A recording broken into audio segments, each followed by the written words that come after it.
ଆପଣ ନିଜେ ଦେଖି ପାରୁଥିବେ ରାଜମାର ରଙ୍ଗଟି କେତେ ସୁନ୍ଦର ହେଇଛି, ତା ସହିତ ତାର ଝଳ ମଧ୍ୟ ବହୁତ ମୋଟା ହେଇଛି।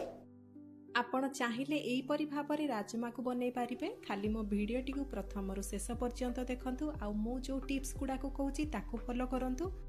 ନମସ୍କାର, ଜୟ ଜଗନ୍ନାଥ। ମୁଁ ମୋ ଚ୍ୟାନେଲ ସିଜନ୍ସ ଆଣ୍ଡ ବାଇଟ୍ସରେ ଆପଣ ସମସ୍ତଙ୍କୁ ସ୍ୱାଗତ ଜଣାଉଛି। ତାହେଲେ ଚାଲନ୍ତୁ ରେସିପିଟି ଷ୍ଟାର୍ଟ କରିବା। ରାଜମା ବନେଇବା ପାଇଁ ଦେଖନ୍ତୁ ମୁଁ ଏଇଠି ମେଜରମେଣ୍ଟ କପ୍ରେ 1.5 କପ୍ ରାଜମା ନେଇଥିଲି ଆଉ ତାକୁ ପାଣି ଦେଇକି ପୁରା ରାତି ଯାକ ଛାଡ଼ି ଦେଇଥିଲି, ଯାହାଫଳରେ କି ସେ ଭଲ ଭାବରେ ଏଇଠି ବତୁରି ଯାଇଛି। ଆଉ ଏଇଠି ଆପଣ ଦେଖିପାରୁଥିବେ ମୁଁ ରାଜମାକୁ ପ୍ରେସ୍ କରିକି ଦେଖାଉଛି ଆଉ ଇଏ ପୁରା ତାର ଚୋପା ଛାଡ଼ି ଯାଉଛି, ସେଥିପାଇଁ ଇଏ ପୁରା ପରଫେକ୍ଟ ଭଲ ଭାବରେ ଏଇଠି ବତୁରି ଯାଇଛି। ଏବେ ଚାଲନ୍ତୁ ଆମେ ତାକୁ ସିଝେଇ ନେବା। ଆମେ ସିଝିବା ପାଇଁ ଏଠି ପ୍ରେସର କୁକର ନେବା। ପ୍ରେସର କୁକରରେ ପ୍ରଥମେ ଆମେ ରାଜମାକୁ ଦେଇଦେବା। ଯଦି ଆପଣ ଶୀତ ଦିନେ ରାଜମା କରୁଛନ୍ତି ତାହେଲେ ପୁରା ଗୋଟେ ଦିନ ଆପଣ ତାକୁ ଭଲସେ ବତୁରେଇ ନେବେ। ଖରା ଦିନ ହେଲେ ଆପଣ ତାକୁ ଗୋଟେ ଓଳି ବତୁରେଇଲେ ଚଳିବ। ଦେଖନ୍ତୁ ରାଜମାକୁ ସବୁ ଆମେ ଦେଇଦେଲେ। ଏବେ ରାଜମା ଉପରକୁ ଆମେ 1 ଇଞ୍ଚ ଉପରକୁ ପାଣି ଦେବା। ଯେମିତି ଆପଣ ମେଜରମେଣ୍ଟ କଲେ ଆପଣଙ୍କ ଆଙ୍ଗୁଠିର ପ୍ରଥମ ଗାର ମାନେ 1 ଇଞ୍ଚ ଉପରକୁ ପାଣି ରହୁଥିବ ରାଜମା ଉପରେ।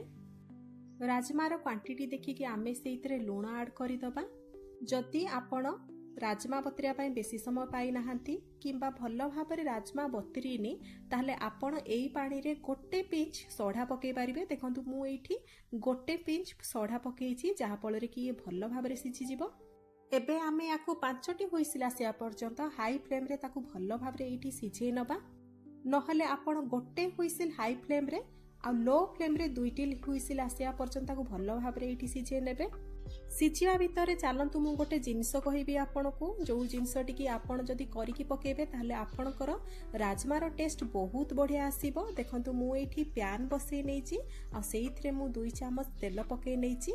ता सहित मु एठी 3टी बड़ साइज रो पियाज को सरू सरू काटिकी पकई नेछि। पियाज को एठी पूरा आपण सरू सरू करके काटी नेबे आ पियाज को एठी आमे लाल हबा पर्यंत भाजिबा। पियाज को आमे लाल हबा पर्यंत भाजी सारला परे पियाज को छाड़ी दबा आमे ठंडा हबा पई। ठंडा हेई सारला परे आमे ताकू गोटे पेस्ट बनै नबा। रेस्टोरेंट होटल एई पेस्ट्री बनै की रखंती आ ताकू राजमा रे पक्की करंती, जहा फल रे कि तांकर राजमा बहुत टेस्टी लागे। एबे एठी देखंतु किछि समय भाजी सारला परे हमर पियाज मध्य एठी लाल पड़ी गलानी, रेडी हे गलानी। एबे आमे गैस फ्लेम को बंद करि दबा आ याकू ठंडा हे सारला परे ताकू बाटी नबा। ये आमर तो रेडी हो गलानी। एबे चलंतु देखिबा आमर राजमा मध्य भल भाव एठी सिझी सारलानी। आ एठी मु आपण मानको हाथ रे प्रेस करके गोटे राजमा देखेबी। आपण एठी देखि परिबे हाथ रे मु प्रेस करके देखोची आमर राजमा मध्य बहुत भल भाव सिझी गलानी। एई परि भाव आपण ताकू सिझेई नेबे। एबे राजमा प्रस्तुत करिया पई आमे गोटे कड़ाई बसे नबा गैस उपरे आ सेइथरे मु देई देइची बड़ 3 चामच रिफाइन तेल। तेल आमर भल भाव एठी गरम हे सारला परे मु फुटे नेइची अल्प किछि लवंग, ता सहित गोलमरीच फुटे नेइची खंडे दालचीनी आ 2टी गुजराती। गुजराती को एठी आमे छेचिकी पकेइबा आउ शेषरे पकई नबा गोटे तेजपत्र। ए सबु गोटा मसला को आमे भल भाव एठी फुटिया पई छाड़ीबा। गोटा मसला आमर तेल रे भल भाव फुटिले तार गोटे फ्लेवर आसीबो, जहा कि आमर स्वाद बहुत बढ़े दे थाए। एठी देखंतु आमर गोटा मसला भल भाव फुटी सारला परे मु 2 बड़ चामच पकई नेछि छेचा अदा रसुण को। आपण चाहिए एठी अदा रसुण को फाइन बाटिकी मध्य पकई पारिबे, किंतु एई परि भाबरे अदा रसुण को क्रॉस करके पकेइबे, छेचिकी पकेइबे, आहुरी स्वाद बहुत बेसी आसीबो। अदा रसुण छेचा को पकई देकी मु एठी लो फ्लेम रे ताकू 2 रु 3 मिनिट भल से भाजी नेछि, जेमिति कि अदा रसुण रो कंचा बास्ना जीवो हारी। अदा रसुण एठी आमर भल भाबरे किछि समय भाजी सारला परे आमे पकई नबा एथिरे टमाटर प्यूरी को। पाखापाखि 3टी मीडियम साइज रो टमाटो को मु एठी भल भाबरे काटी देकी ताकू फाइन पेस्ट करके पकई नेछि। टमाटो प्यूरी की पकई देकी आमे ग्राइंडिंग जार रे जेतिकी भी बड़का टमाटो प्यूरी अछि सेथिरे मध्य अल्प किछि पानी देकी आमे कड़ाई को ढाली नबा। ता सहित ताकू आमे 1 मिनिट एठी भल भाबरे कसी नबा। फ्लेम को हाई करी नबा आ एठी आमे मसला को कसीबा। ता सहित एठी आमे पकेई दबा सबु घरोई गुंड मसला। घरर बेसिक गुंड मसला ही आमे पकेइबा। सेति पई मु एठी पकेई नेछि प्रथमे हाफ छोट चामच हलदी गुंड आ 1 बड़ चामच एठी काश्मीरी लंका गुंड, ता सहित पकई नबा एठी आमे गोटे छोट चामच धनिया गुंड आउ गोटे छोट चामच जीरा गुंड सबु मसला को पकई देकी आमे भल भाव रे एठी किछि समय मसला को कसी नबा जे पर्यंत मसलार कंचा बास्ना जाइनी आ मसलारू तेल अलगा हो जाइनी से पर्यंत आमे मसला को एठी कसी नबा। एबे पकई नबा सेइथिरे आमे स्वाद अनुसार लुण जेहेतु आमे एठी टमाटो पकईचे सेति पई टमाटो भल भाव रे सिजिया पई आ मसला भल भाव रे सिजिया पई मु सेइथिरे स्वाद अनुसार लुण एई पॉइंट रे पकई नेइची आ किछि समय कसी सारला परे आपण एठी देखि पारुथिबे मसलारू आमर तेल अलगा हो गलानी मसला मध्य पूरा सुखा पड़ी गलानी।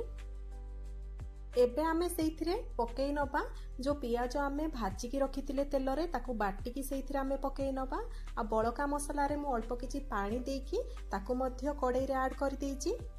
एबे एई मसला को मध्य आमे किछि समय एठी पूरा ड्राई होबा पर्यंत भलो भाबरे कसी नबा जेतबेले भलो भाबरे हमर मसला ड्राई हेइ जिवो तापरे आमे सेइथिरे राजमा को ऐड करि नबा।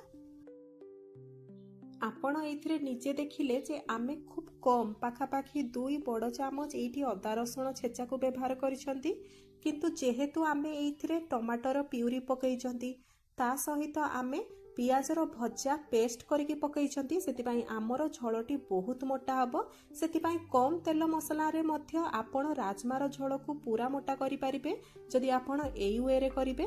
देखंतु एठी आमर पूरा मसला रेडी हो साराणी। एबे आमे सिजे रखिथिबा राजमा को सेइथिरे पकई नबा। राजमा को पकई देकी आमे मसला रे ताकू भलो भाव रे एठी किछि समय मिक्स करि नबा आ मु एथिरे आउ एक्स्ट्रा पानी देइनी जो राजमा पानीडा थिला सेई पानी ही सफिशिएंट हे गला। आपण एई पॉइंट रे लूण को चाखी नेबे जदि कम बेसी हेइतिबो सेई अनुसार ऐड करिवे। देखंतु एठी हमर राजमा मध्ये भलो भाव रे फुटी गलानी। एइथिरे मु एबे दे देइची गोटे बड़ चामच गरम मसला पाउडर को पकई नेइची आ ता सहित आमे एठी पकई नबा अल्प किछि कस्तूरी मेथी को। कस्तूरी मेथी दबा फल रे फ्लेवर बहुत भलो आसीबो सेति पई कस्तूरी मेथी को निहाती आपण पकेइबे। कस्तूरी मेथी को पकई देकी आमे एठी कड़ाई को ढांकुणी घड़ाई दबा आ 15 मिनिट पर्यंत एठी आमे कड़ाई को लो फ्लेम रे फुटिया पई छाड़ी दबा। फुटिबा द्वारा मसला रे राजमार फ्लेवर आसी जिवो आउ राजमा रे मसलार फ्लेवर आसी जिवो। देखंतु एठी 15 मिनिट परे मु आपण मानको देखौची यार लुक पूरा डिफरेंट हे सालानी। एबे आमे कोनसी डंकी सहायता रे राजमा को धीरे धीरे प्रेस करि दबा। प्रेस करबा द्वारा आमर झोलटी तार थिकनेस बढ़ी जिवो माने झोलटी आमर मोटा हे जिवो। प्रेस करिकि आमे पुणी थरे राजमा को एठी 2 रु 3 मिनिट ताको हाई फ्लेम रे फुटै नबा। 2 रु 3 मिनिट एठी आमर राजमा फुटी सारला परे एठी आमर राजमा रेडी हे गलानी। एबे आमे गैस फ्लेम को बंद करि दबा आ एथिरे आमे ता ऊपरे पकई नबा कट्टा होइतिबा धनिया पत्र को। आ एठी आपण निजे देखि पारुथिबे झोलर कलर मध्ये बहुत भलो आसीची भारी। एठी आमे कट्टा होइतिबा धनिया पत्र पकई सारला परे आमर राजमार रेसिपीटी पूरा कंप्लीट हैला।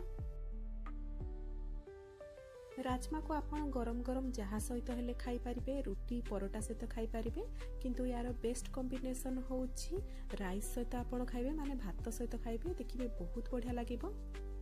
एई वीडियो रे जेतिकी भी मु टिप्स कहिची सेई टिप्स को नेकी आपण राजमा बनातु देखिबे आपणकर राजमा पूरा परफेक्ट हबो। ताले वीडियोटी भलो लागितिले लाइक टे निहाती करिवे आ जदि वीडियोटी पसंद आसीथिबो ताले सांग साथी बंधु बांधव मानक सहित शेयर करिवे। मो यूट्यूब चैनल को जदि सब्सक्राइब करि नाहंती किंबा नुआ आसीछंती ए चैनल रे ताहले ए चैनल टी को सब्सक्राइब करि नेबे।